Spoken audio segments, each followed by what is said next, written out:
Hello everyone, my name is Frank the Blockbuster Guy, and I recently just saw the Nintendo Direct. And I just found out the new character that was revealed for Smash Bros. And that character is Cloud Strife from Final Fantasy VII. A lot of people are happy about this, a lot of people are excited about this, but to me, I'm just very disappointed and a little angry about this. If Nintendo wanted to put a Final Fantasy character, you would think they would put a Final Fantasy character that represented the Nintendo era or the Super Nintendo era. But no, they pull a 180 and put a character from the PlayStation era. When I think of Final Fantasy VII, the first thing that comes to mind is Sony, PlayStation 1, not Nintendo, not Nintendo 64. So where does Nintendo fit in there? Oh, I know. When Square Enix, or should I say Squaresoft, left Nintendo to exclusively make Final Fantasy games for the PlayStation. There are many reasons why Square left Nintendo to go to their competitor, Sony.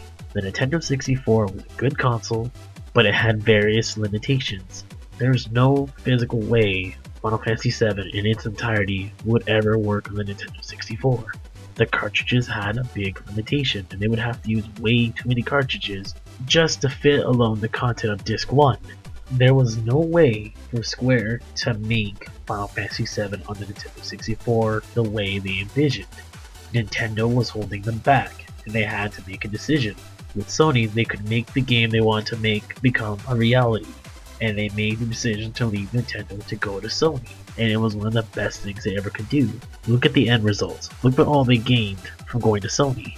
The game they wanted to make became a reality, and they didn't have to make those various cuts. And as a result, Final Fantasy VII was a massive success, and it is regarded as one of the very best Final Fantasy games of all time in the series.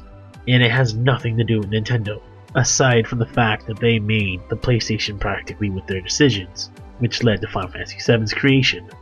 Originally, the Sony PlayStation was supposed to be part of the Nintendo. It was going to be an add-on. There were a lot of disagreements between Sony and Nintendo, and Sony ended up leaving Nintendo to make their own console. Nintendo losing their partnership with Sony was one of the biggest mistakes they've ever made of all time, and it would haunt them, which from there, Nintendo made the CDI, and you already know how that turned out. Nintendo dropped the ball, Sony left, they made their own console, the Sony PlayStation. And in result as well, they were able to take so many IPs from Nintendo.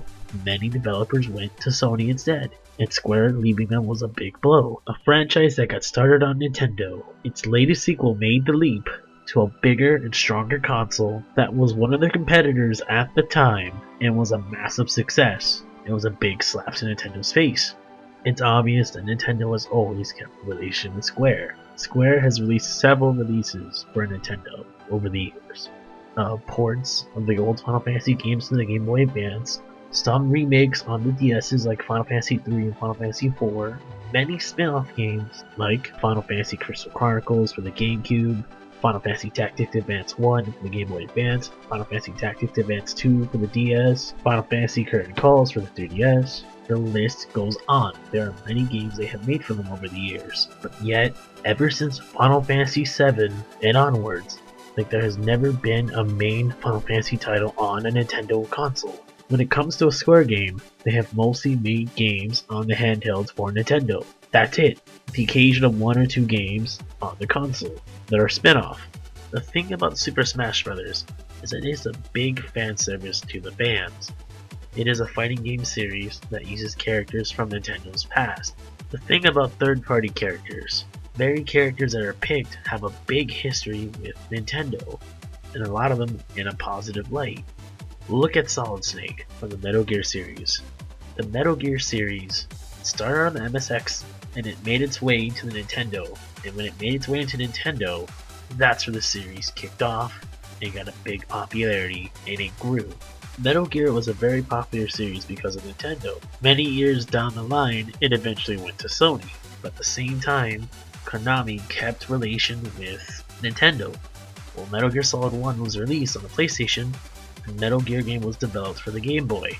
The game was called Metal Gear Ghost Babel, and the Metal Gear game released on the Game Boy did a really good job and it sold very well. From there was a remake of Metal Gear Solid 1 years in the future on the GameCube, which visually it looked beautiful. They used the most recent build, Metal Gear Solid 2, and used it for Metal Gear Solid 1. And that remake was an exclusive for Nintendo GameCube, not for the PlayStation 2. If it wasn't for Nintendo, there's a big possibility that Metal Gear series would never have picked up. Aside from his history with Nintendo, and the request of many fans, that and Kojima is really good friends with Sakurai, that was why Snake was chosen for Brawl. Look at Sonic the Hedgehog, Sega's mascot, Mario and Nintendo's greatest adversary, and ever since Sega went out of business, Sega became a third company, and a lot of Sega games have been put on Nintendo. There, and the possibility of him making it into a Smash Brothers game was very possible for the fact that Sega has a big history with Nintendo, and he was Mario's biggest rival, and the fact that they've been putting games on there for a long time. It was going to be in Melee, but there were too many time constraints, so they had to save him for Brawl. You look at Pac-Man. Pac-Man has been in various Nintendo games and Nintendo arcade games. Look at Mega Man. Mega Man started on Nintendo. He's a Capcom property that grew on Nintendo. Many of the Mega Man titles are all on Nintendo. Look at Ryu. Ryu is another Capcom character that has been on many Nintendo consoles. When it comes to Nintendo making a deal with a third company to put their character into Smash Bros., normally the limit is just one per company. However, with Capcom, they made an exception to put Ryu in there to promote Street Fighter V because of how well Nintendo's relationship is with Capcom. Now, let's look at Square Enix, and let's look at Cloud, and let's look at all the other Square characters that fans have requested for Smash for years. Cloud has only been on 2 Nintendo handhelds, both for spin-off series. For the Game Boy Advance game that he made an appearance in, you have the Kingdom Hearts series Chain of Memories, and you have Final Fantasy Curtain Call for the 3DS. Those are the only series that come to mind that I know that he has made an appearance in. Aside from that, nothing. How did Cloud have a better chance than other characters that have been requested for years from Square? You have Square characters like Chrono from the Chrono Trigger series, which is regarded as one of the best RPGs on the Super Nintendo.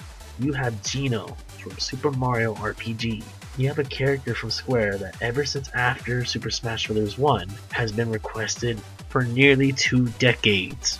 Sakurai has tweeted about this character numerous times. He acknowledges it, he knows it, he has had so many requests for Geno for many years, and he has posted about how annoyed he is about the requests. Look it up, look at the tweets, and fans still request him now. Look at the Smash ballot. And another Square character that has been highly requested more than Cloud, look at Sora from Kingdom Hearts. More than half of the Kingdom Hearts series has been on Nintendo. Sora should have had a more of a legitimate chance than Cloud, but probably one of the main reasons why Sora may never even be picked is because of Disney and Square have never come to terms with these type of things. That's why Sora never was in Dissidia. Let's say if Disney and Square finally came to an agreement on something and put Sora into Smash, it would be a massive fan service to all the fans, and not just that, it would also be promoting the new HD remake of Kingdom Hearts Dream Drop Distance, which is getting almost a completely new remake on the PS4. A much better choice than Cloud. The only thing Cloud has going for him, the only main possible reason why Cloud could have been picked over all these other Square characters is that Nintendo and Square made a deal so that to put Cloud in there, mainly just to promote the remake of Final Fantasy VII, a game that has never been on any Nintendo console. Heck, the remake probably won't even be on the Wii U or the NX. For me, I don't think I'm ever going to like the fact that Cloud is in Super Smash Bros. He seems more fitting for a game like PlayStation All-Stars. Yes, I know PlayStation All-Stars was not much of a great game, but it is actually pretty fun. Up to my knowledge, one of the main reasons why Cloud was not in PlayStation All-Stars originally, there were some time constraints for Square, and they were mostly working on Dissidia. That is one of the main reasons why him and Sephiroth were not in the game. And what grinds my gears, let's say in the future, when Sony wants to make another PlayStation All-Stars with a more vastly improved roster, and they decide to put in Cloud, I bet you, look what's gonna happen. The same thing that happened with Solid Snake. Smash Brothers fans will complain and whine and call it a ripoff of Smash Brothers and claiming that it's trying to copy it in every single way, and they're just not going to put him in there. It happened with Snake, They put in Raiden as a result, which I don't mind for Raiden. I love Raiden. I found it pretty darn cool that they put the Raiden from Metal Gear Rising in there. And yeah, it was not the first time Sony has made a collaboration game where a lot of Sony characters got together in a little fighting game. And the game was called Ergi's God Bless the Ring for the PlayStation 1. I cannot pronounce that name for the life of me. PlayStation All-Star was not the first time they have done something like that.